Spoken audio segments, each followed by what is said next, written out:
After 46 years, this is still the #1 selling floor plan in the United States and Canada. Let's take a look. Welcome to HBRV Lifestyle. They call me the Honey Badger because I give it to you straight and transparent about the RV business. This is the Keystone Springdale 260TB. This is a great old school floor plan with a little bit of a modern twist.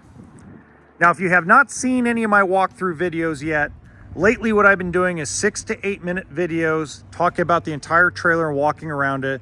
There's not a bunch of weird editing or sound effects or anything of that nature, just me walking around and talking about the unit.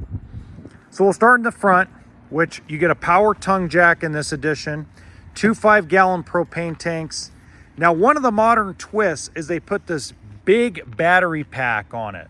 Now, this is not standard because most of your East Coast dealerships are going to try to strip all of this equipment down to try to get the cost way down.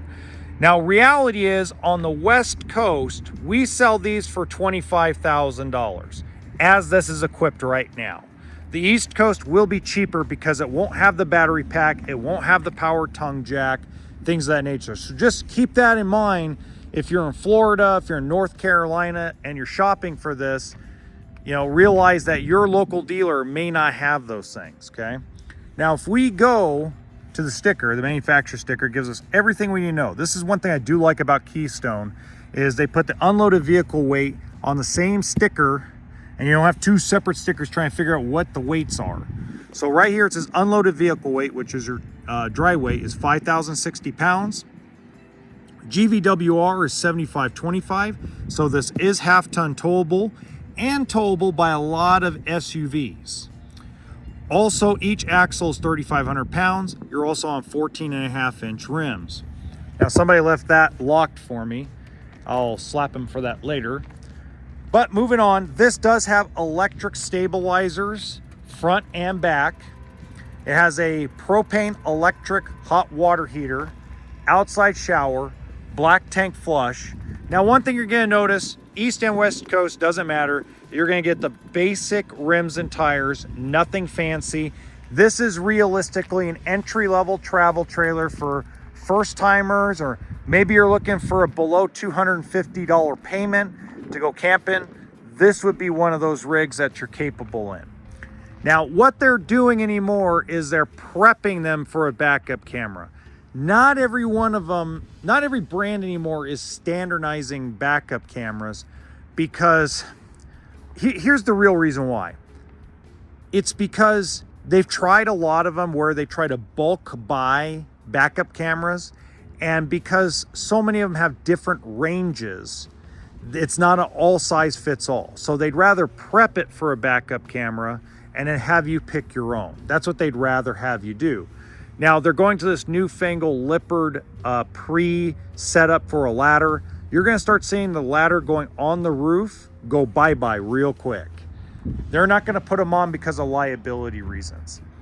Now, there is storage under there. Again, I apologize. Normally I have all the storage compartments open. Unfortunately, they did not open up for me. We'll just show you how the rear jacks work real quick. You just hold this button right here and it runs on the battery. It is not a leveling system. These are stabilizers. Now, I'm gonna lift them up because we're gonna move this trailer pretty soon. I just got this from one of our California stores. Okay, so the power awning is pretty decent size. It's smaller compared to most others, again, because this is a cost-effective solution. This is not an upper tier, but they still give you the solid step. And once again, just like here, they give you the SolarFlex 200 on this travel trailer. Now, my favorite thing about this floor plan is the campside window. That window is absolutely humongous. I like to be able to wake up in the morning, get a cup of coffee, sit down on my couch, in this case it would be the dinette, and look out the window and see river, lake, trees, nature. To me, it's calming, especially since, you know, I work in a rat race of an industry in a lot of respects. Now, Keystone does a nice job by giving you a lot of space around the booth dinette for your legs, so plenty of leg room. The bunk beds are full size with a privacy curtain. The other really cool thing is they still give you USB chargers for the kids' tablets and devices, as well as a little storage area. Windows at the top, but not the bottom. So the bottom bunk person is gonna go out of the window. That's right, without a window. The bathroom is a standard shower. Now, a lot of folks tell me, well, I want the tub. Well, I understand that. So if you want the tub, the best way to do it in this coach is go get one of those big rubber containers that you can get at Home Depot or Walmart, and use that as the tub to bathe the kids. Because the tub they really put in these is not really that wide. So putting that type of container in there is going to give a little more width and a little more room for you to work, especially if you have smaller children, infants, or toddlers. Good space. Whoops, I'm tripping on myself. Good space around the toilet. If you've seen my videos before, you know I don't like claustrophobia around the toilet. Kitchen or bathroom sink could use some help, but again, you can't get everything. It is pre-set up. One of the modern twists is it is pre-set up for an inverter.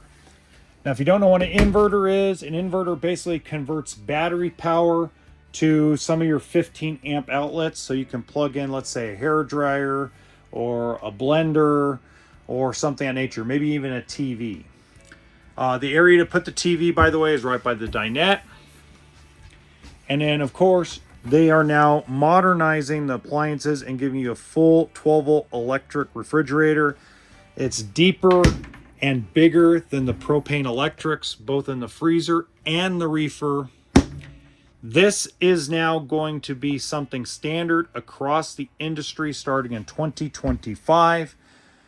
I'm going to do a video in February that's going to explain that, because even I'm disappointed that propane electric's going away. But it's gone, guys. It's gone. 3-burner stove, standard. And then you have the smaller oven, maybe some small pizzas, cookies, things of that nature. Up here you got your smaller microwave, maybe a little TV dinner, some popcorn. Now there's not a lot of cabinets. Now what I didn't go over is there is storage under the dinette, but you have to lift up the cushions to access it. But still, they're deep. But it is lacking cabinet space. Once again, one of those things where they're trying to cut costs down, so they don't give you as many cabinets as they do in other floor plans. One-piece sink. This is a plus for me. Love tortilla soup, love chili, love pozole. You need big, tall pots to do that. You can clean it in this thing. At least they did something right? You got one drawer. That's decent. That cabinet's decent. For the most part, though, the kitchen sucks. But again, you got a small travel trailer. It's under 250 bucks. You'll make it work. And there is storage. Again, if you lift up the cushions, there's a piece of plywood under there. Just lift it up. You actually got storage under both sides of the dinette. The couch folds down into a bed. And then you got a little cabinet here as well. Creativity on storage is name of the game in a travel trailer that's as entry level as this one. Now, the good news is, even being entry level, this is a residential size queen mattress. The mattress company sucks. The brand name of the mattress is called Sorta. You know, sort of a mattress. Ha, ha, ha. No, seriously, replace that mattress or put a pillow top on it. It sucks. But you do got good closet space, good shelf space on the top. Sliding over. Voila. So not bad. If it's your first travel trailer, it's a really good start, especially if you're a family of 4 to 6, maybe up to 8 kids, maybe you got 8, 10 kids. You know, you only have a F-150 to tow with. It's a great option, especially since it's affordable enough where you can use it to go camping and you don't feel like you're breaking the bank. especially if you're threading the needle. You know what I mean? Like right now, there's a lot of people hurting out there here in 2024. A lot of people scared. So if you want something to be able to get just out, you know, you want to get some camping, you want to get some vacation time in that's affordable, this travel trailer could be an answer for you. Now, in the top right hand corner, I'm going to show you something bigger that has a slide out that isn't quite the low payment this is, but pretty similar. Until then, just remember that RV stands for toolkit and sense of humor.